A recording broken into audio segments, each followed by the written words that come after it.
Kira-kira Bitcoin di akhir tahun 2025 bisa nggak nyentuh 150.000 US dollar? Menurut pendapat saya itu Bitcoin it's very possible untuk mencapai 150k, at least paling nggak tuh 140 sampai 150k lah di tahun 2025 ini. Tapi bagaimana caranya? Itu yang pertama itu karena Fed cut rate itu membuat market itu sangat bergairah gitu ya. Money itu flowing masuk ke crypto aset. Dan hal kedua adalah dari perubahan regulasi sendiri dari Trump administration. Banyak sekali perubahan regulasi yang sangat-sangat mendukung Bitcoin. Dan yang tentunya yang ketiga adalah adopsi pasar ini yang semakin luas oleh masyarakat tentunya, oleh korporasi, oleh negara-negara. Tapi aturan main telah berubah. Kalau dulu memang di cycle sebelumnya itu lebih easy lah, lebih taruh gitu waktu all season mau taruh apa aja juga dia naik. Sekarang ini kita misalkan taruh beberapa begitu, belum tentu semuanya naik karena jumlah altcoin yang begitu banyak, likuiditasnya itu ibaratnya dibagi-bagi sehingga kita nggak terlalu merasa ada alt season yang naik yang gila-gilaan. Oke, jadi kita sebagai trader atau investor harus nyari koin yang benar nih. Harus jeli melihat. Saya sendiri sifatnya lebih konservatif dan lebih memilih tuh tipe altcoin yang market cap-nya gede-gede lah. Saya sendiri itu memisahkan antara portofolio saya itu ada kayak dua macam gitu. Satu untuk yang pegang jangka panjang. Bitcoin itu lebih ke invest jangka panjang. Satu lagi yang untuk dimainin swing gitu ya. Trading ini lebih ke yang kecil-kecil. Yang koin-koin kecil yang lebih tanda kutip itu lebih lincah.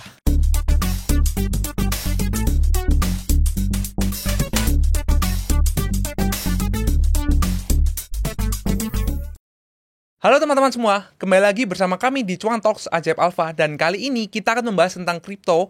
Dan pastinya udah seru banget ya, bersama dengan Kotomi dari JSX Pro ID. Thank you, Alvin. Kita hari ini akan bahas-bahas yang menarik banget nih. Jadi siap-siap ya teman-teman. Kalian boleh nih ambil cemilan ya, sambil nonton. Mau makan siang, makan malam ya, makan nasi padang juga boleh nih teman-teman. Oke, Kotomi, apa kabar nih Kotomi? Baik dong, baik, selalu baik ya. Thank you, Alvin. Oke nih, kalau gitu aku pingin nih ngasih pertanyaan yang udah mungkin ditunggu-tunggu sama semua trader atau investor kripto di luar sana ya. Nah, Kotomi, kira-kira Bitcoin di akhir tahun 2025 bisa nggak nyentuh 150.000 US dollar? Dan kira-kira kalau misalnya bisa atau nggak bisa, itu sentimennya kira-kira apa kok? Oke, ini sebelumnya ya, ini my personal opinion ya. Oke, jangan diterima mentah-mentah. Mereka mesti harus kalian harus do your own research ya, yang benerin. Menurut pendapat saya itu Bitcoin it's very possible untuk mencapai 150k, at least paling nggak tuh 140 sampai 150k lah di tahun 2025 ini by end of this year. Bisa ya berarti Pak? Iya, bisa, sangat possible. Dan untuk kalau ngelihat sentimennya ya, yang terutama itu, yang pertama itu karena Fed cut rate. Ya, Fed cut rate ini itu yang kemarin barusan dilakukan 25 basis point itu membuat market itu sangat bergairah gitu ya. Dan mereka money itu flowing masuk ke crypto aset. Dan hal kedua adalah dari perubahan regulasi sendiri dari Trump administration. Jadi setelah Trump naik di awal tahun 2025 kemarin itu banyak sekali perubahan regulasi yang sangat-sangat mendukung Bitcoin. Dan yang tentunya yang ketiga adalah adopsi pasar adopsi dari crypto aset ini yang semakin luas oleh masyarakat tentunya, oleh korporasi, oleh negara-negara, dan itu yang akan mendorong harga dari Bitcoin itu bisa mencapai 140 sampai 150-an lah kira-kira. Oke. Ya. Berarti mungkin dari sentimen utamanya itu karena Fed cut rate, makanya Bitcoin ini bisa ke 150.000. Yes. Nah, tapi kalau misalnya kita bilang cut rate kan kemarin udah nih 25 BPS ya untuk cut rate. Dan kedepannya katanya mau 50 BPS ya di Oktober 25 dan juga di Desember 25 ya. Nah, kalau misalnya investor misalnya kan udah melihat nih, bakal cut rate 3 kali nih sampai akhir tahun dari September kemarin. Bukannya itu berarti udah price-in-nya di harga Bitcoin itu sendiri kira-kira? Menurutku sih justru ini akan nggak terlalu ini ya, dalam arti begini, cut rate itu akan lebih mendorong lagi untuk kayak gini, kalau Fed itu di penurunan suku bunga, maka Treasury yield itu akan turun. Betul. Ya kan, Treasury yield turun, kemudian likuiditas itu akan mengalir keluar dari situ, masuk ke aset-aset yang lebih berisiko. Betul. Contohnya saham, kemudian ada Bitcoin. Dan ini yang mendorong, kalau Fed akan memotong suku bunga lagi, itu justru lebih positif gitu ya. Dalam Oktober ini diperkirakan memang akan dipotong lagi. 25 basis point. Betul. Dan kalau saya nggak salah ya, di tahun 2026 nanti itu akan targetnya Fed itu akan turun sampai sekitar 3%-an lah. Betul. Jadi akan ada pemotongan itu. Kalau sekarang kan di sekitar 4,425. Mungkin 3 kali pemotongan tadi ya, Pak? Yes. Okay. Mungkin sekitar 3,25 sampai dengan 2026 nanti. Okay. Dan itu benar-benar akan membuat seperti bahan bakarnya Bitcoin untuk bisa naik ke atas. I see. Oke.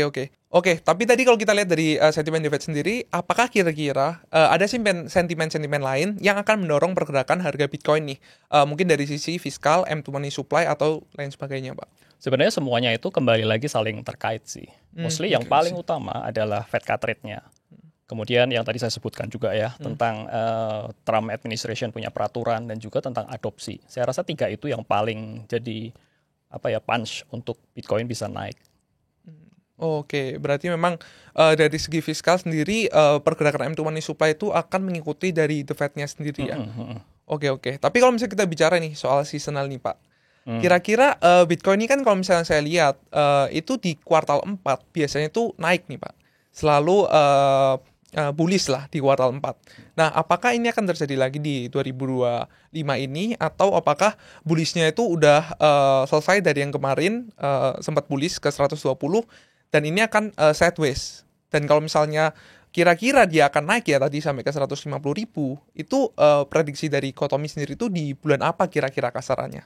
Nah, saya ini orangnya agak teknikal ya. Oke, siap. Teknikal ya. Kalau kita hitung-hitung secara teknikal, memang kalau kita lihat di kuartal 4 ini, berkaca dari 2 tahun terakhir ya ke belakang, kenaikannya selama kuartal 4 itu quite spectacular.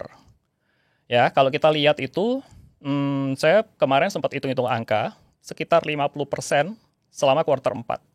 Dari 2022, 2023 dan 2024 itu kenaikannya sekitar 50%. Kalau kita proyeksikan ya di harga sekarang mungkin per kita podcast ini sekitar mungkin 112 atau 112 115 lah. Itu kalau diproyeksikan naik 50%, itu jatuhnya di 170-an. Betul.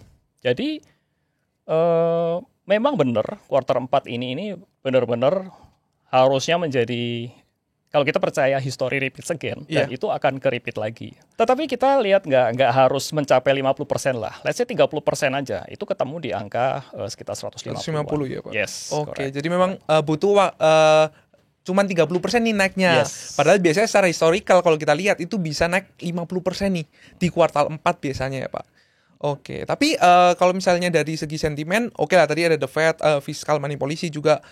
Apakah kira-kira sekarang kalau kita lihat kalau di kripto itu kan biasanya whale atau institusi yang besar ETF sekarang itu sangat dilihat juga kan sekarang. Kira-kira peran mereka apa di bullish sampai di 150.000 kali ini, Pak? Kalau kita melihat ETF sekarang ini, nah gini, kalau kita melihat ya, kita bandingkan cycle sebelumnya. Ya, cycle sebelumnya itu ETF belum diresmikan, belum di-approve segala macam. Dan sekarang ini dengan adanya ETF yang bermacam-macam, nggak cuma Bitcoin saja, ada ETF Solana, ada ETF yang XRP dan yang lain-lain. Ini whale ini tentu akan mengambil peranan. Jadi itu yang tadi saya bilang ya, adopsinya itu menjadi semakin luas. Kalau kita lihat dari cycle sebelumnya, bullish yang pada tahun 2000 itu cycle ketiga ya. Bullish yang terjadi di tahun 2021-an ya. Waktu itu jauh berbeda dengan yang terjadi sekarang ini. Pada waktu itu kan terjadi QE. Kemudian likuiditas banjir. Ya, habis COVID ya, Pak? Betul, habis COVID. Maka US government mereka memberikan QE, ngelontorin dana, likuiditas banjir, kemudian bunga pada saat itu berapa Fed rate? Hampir 0 atau 0,25%. Sekarang ini kondisinya jauh berbeda loh. Betul. Bitcoin pada saat itu naik seperti itu wajar. Dan begitu tapering terjadi, itu kan kayak apa ya, tapering terjadi terus bunganya naik kan, Fed rate naik. Betul. Itu kayak mobil jalan, direm mendadak, dihandrem, kemudian dipindah gigi mundur. Wah, jadi udah keguling-guling begitulah. Dan sekarang ini bunga Fed rate berapa? Sekitar 4. 4 pun Bitcoin masih bisa naik. Dan itu belum dalam kondisi yang likuiditas nggak terlalu strong, tanda kutip strong dibandingkan dengan yang dulu ya. Betul. Dan bayangin kalau sampai sekarang ini nanti Fed rate potong bunga beberapa kali. Dan itu bisa membuat likuiditas itu akan banyak lah, akan banjir dan kemudian itu akan mendorong menjadi bahan bakar Bitcoin untuk naik. Oke, sih. Jadi tadi kalau kita lihat dari sisi institusi sekarang itu udah beda ya Pak iklimnya karena sekarang ada ETF yang mana dulu itu di cycle sebelumnya belum ada ETF-nya. Betul, betul. Jadi harusnya sih meskipun sekarang mungkin suku bunganya masih lebih tinggi ya dibandingkan tahun 2021, cuman harga Bitcoin ini kelihatannya udah mulai stable. Lebih cocok buat kita investasi sebenarnya dibandingkan tahun 2020, 2021 gitu ya Pak. Oke, tapi kalau misalnya kita lihat ya Pak, dari segi Bitcoin ini kan biasanya ya, kalau saya lihat itu dominasi di market kripto sekitar 60-70%. Itu biasanya gerak di antara situ.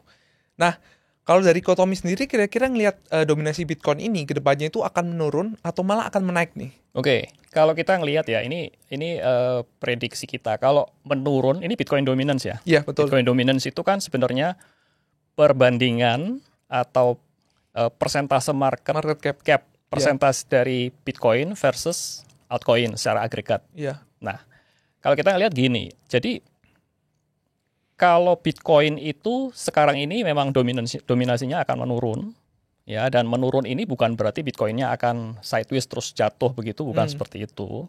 Saya percaya bahwa uang itu nanti ya, money itu akan mengalir ke Bitcoin dulu, kemudian dia akan melimpah masuk ke altcoin yang second liner yang gede-gede lah, kemudian baru masuk ke yang tier berikutnya di bawah.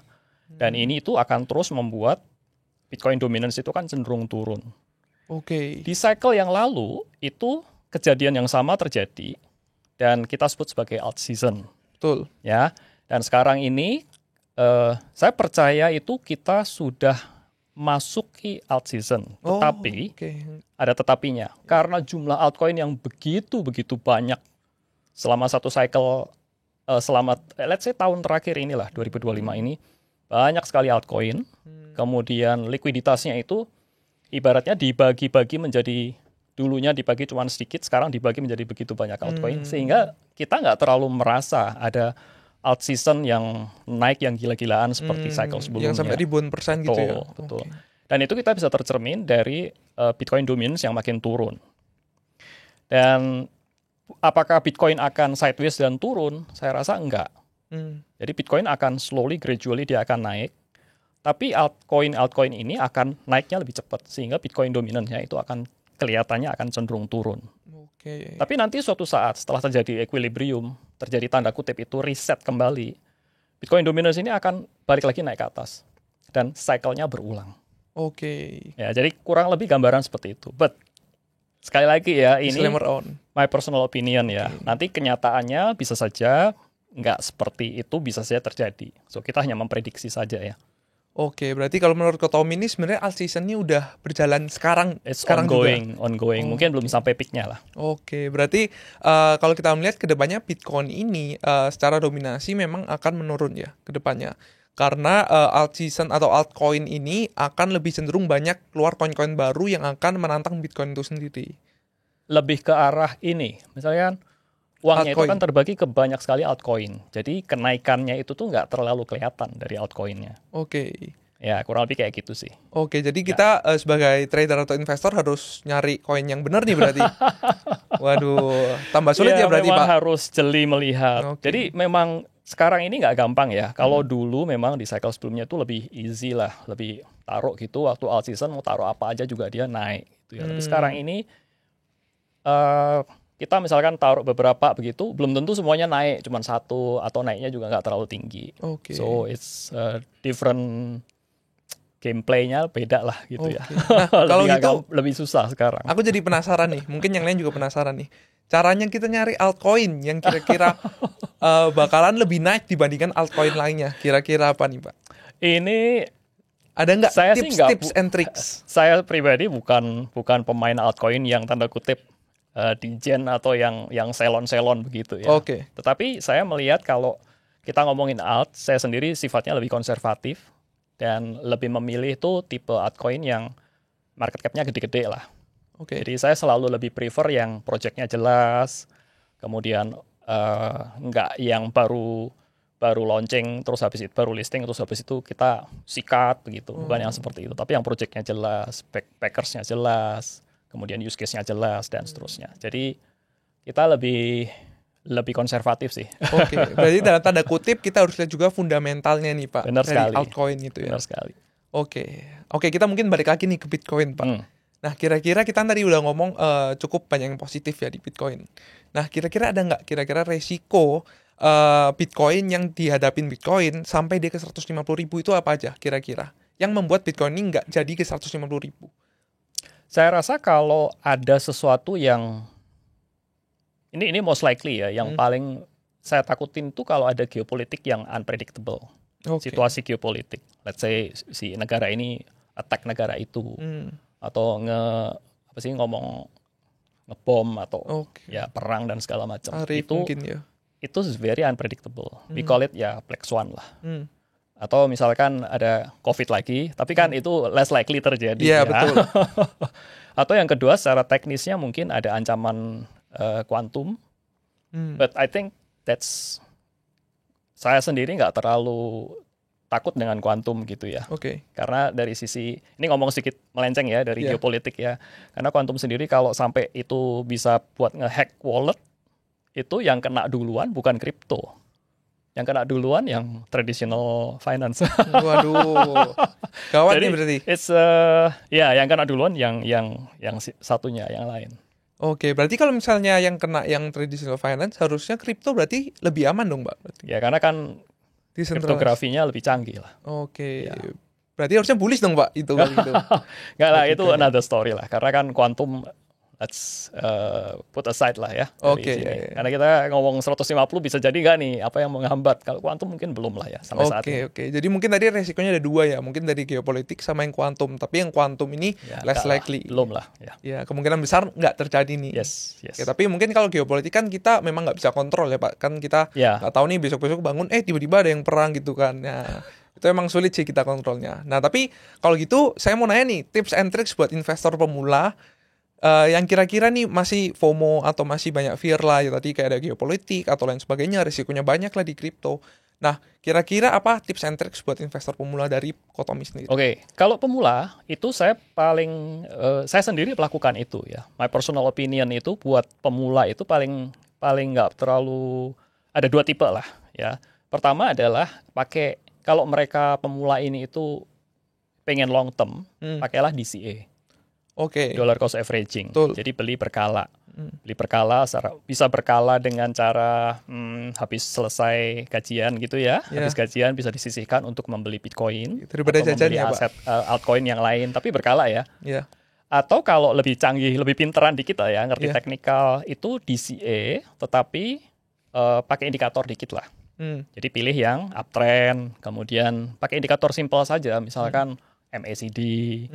Yang crossing ya kita entry. Kalau belum crossing, koreksi jangan entry dulu. Ya simple things aja. Yang penting uptrend dan lakukan secara berkala. Oke Pak, mungkin kita sekarang mau nanya nih tips-tips buat pemula yang mau belajar analisa teknikal.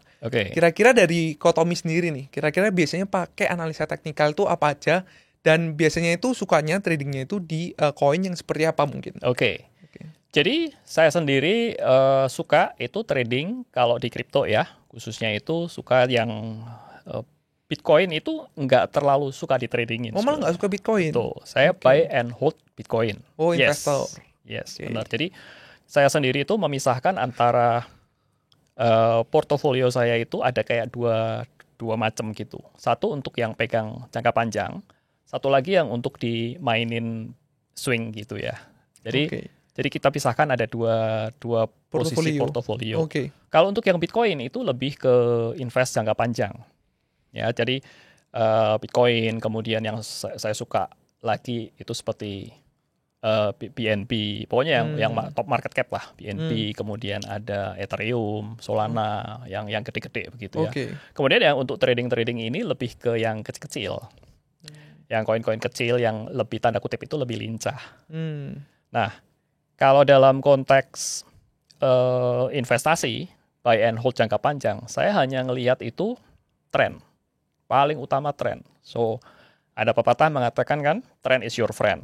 Oke. So this is really trend is your friend, trend is my friend begitu ya. Jadi kalau ngelihat trend, kita hanya perlu pakai indikator yang very simple, biasanya moving average. Oke. Pakai time frame-nya daily ya, Daily. kemudian weekly. Oke. Ini agak ngomong technical, boleh ya? Iya, nggak apa-apa. Ya, aman, Pak. it's okay. Iya. Mungkin Nambah-nambah tips boleh dong buat boleh investor. dong. Iya.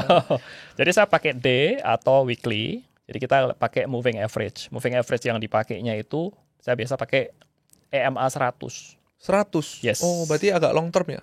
Enggak. Ya, biasa swing orang ya? pakai untuk long term itu moving average 200 atau 200 100. ya. Oke. Ya, jadi 200 itu kalau break ke bawah itu biasa udah mulai bearish ya, ke bawah biasanya. Tapi biasa udah telat kalau mau keluar di situ. Udah terlanjur ke bawah banget. Oke. Tapi anyway, balik ke pertanyaan itu, saya biasa pakai simple. Yang pertama trendnya itu indikasinya pakai EMA. Jadi kalau EMA-nya itu garisnya naik ke atas, berarti chartnya itu pasti uptrend dalam time frame daily biasanya. Ya, kalau EMA-nya itu mulai slope-nya mulai mendatar, berarti ini kita mesti hati-hati ini. Apalagi kalau sudah menuju turun dan harganya nge-break ke bawah, itu nggak ada alasan secara jangka panjang kita hold coin itu. Biasanya bearish. Memasuki bearish dan akan terus bablas biasanya ke bawah. Malah turun terus ya? Ya. Okay. Nah, kalau itu tadi yang investing. Jadi simple sebenarnya, nggak perlu yang pusing-pusing. Cara indikatornya seperti itu, simple. Oh, berarti pakai EMA ya tadi? Okay. Kalau bisa ditambah lagi, mungkin pakai MACD. MACD cukup nyaman lah dipakai untuk investasi. Jadi dalam arti saya milih koin yang besar-besar, kemudian saya masuk ngelihat trennya. Kalau trennya naik, ya terus kita akan riding terus DCA berkala. Ya, buat teman-teman yang new, itu bisa dipakai cara ini. Oke. Kemudian untuk yang trading itu saya biasa kan trading swingnya cepat ya. Itu bisa pakai indikator yang lebih pendek biasanya, main di time frame di bawah 1D. Oke. Indikatornya moving average saya pakai, kemudian pakai MACD sama stokastik. Oke, moving average-nya masih sama berarti, exponential. Ada 3 moving average saya pakai, EMA 8, 14, dan 100. Oke, berarti lebih pendek ya? Iya, lebih pendek, betul. Oke. Time frame-nya biasa pakai 4H atau 1D. Oh, 4H 1D, oke. Nah, tapi mungkin ini mungkin banyak yang belum ngerti nih, moving average Pak mungkin. Ya. Boleh tolong jelaskan dikit nggak bedanya moving average, ada yang namanya exponential moving average, terus ada yang slow moving average, SMA, EMA gitu. Nah, mungkin boleh jelasin tuh Pak, kenapa kok harus kita pakai yang EMA nih? Kalau saya suka EMA, itu karena lebih responsif. Kalau simple moving average biasa lebih agak pelan. Sebenarnya preferensi sih, nggak ada yang harus lebih akurat atau yang mana. Semua indikator itu menurut saya cukup baik dalam arti sebenarnya sama selama kita bisa pakai itu jadi bagus, jadi powerful. Jadi banyak teman-teman mungkin yang newbie itu dia gonta-ganti indikator, mencari trading system yang paling akurat dan paling powerful buat dirinya. Betul banget tuh. Itu menurut saya pointless. Karena yang penting itu bukan kitanya yang bukan indikatornya bagus apa enggak, tetapi kitanya yang harus bisa pakai indikator itu.